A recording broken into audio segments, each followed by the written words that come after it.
Marhaba. Donc, les règles d'accord entre 3 et 10.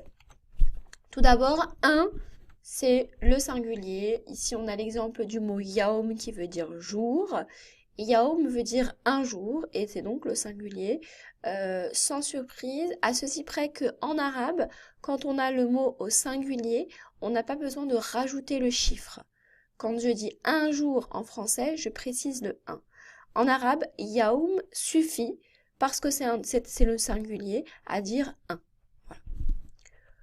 2 en arabe, ce n'est pas encore du pluriel. 2, ce sera le duel. Le duel se construit à partir du singulier, yaum par exemple, encore une fois c'est le mot jour, auquel je vais rajouter le suffixe n ou alors le suffixe ein, mais ça on en reparlera plus tard, ça fera l'objet d'une vidéo à part entière, donc pour l'instant on se contente de ça.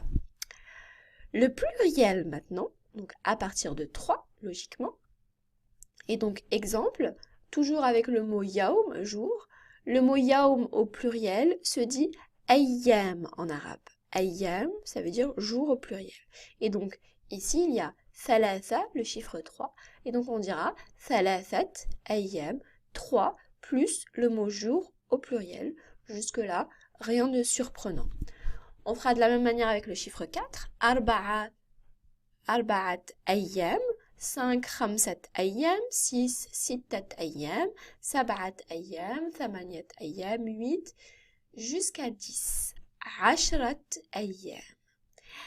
Et à partir de 10, au-delà de 10, donc à partir de 11, et ce jusqu'à plus l'infini, patatras, on n'utilisera plus le mot ayyam au pluriel.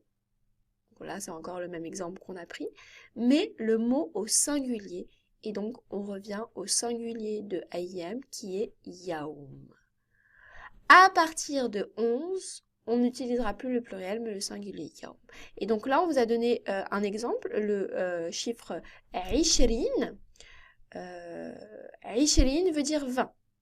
Le nombre plutôt. Le nombre ishrin qui veut dire 20, et donc vous voyez que même s'il y en a 20, le mot yaoum est au singulier. Voilà. Ne me demandez pas pourquoi, c'est comme ça.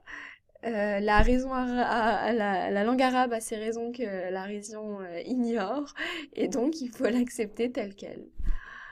1, ce sera du singulier, 2, du duel.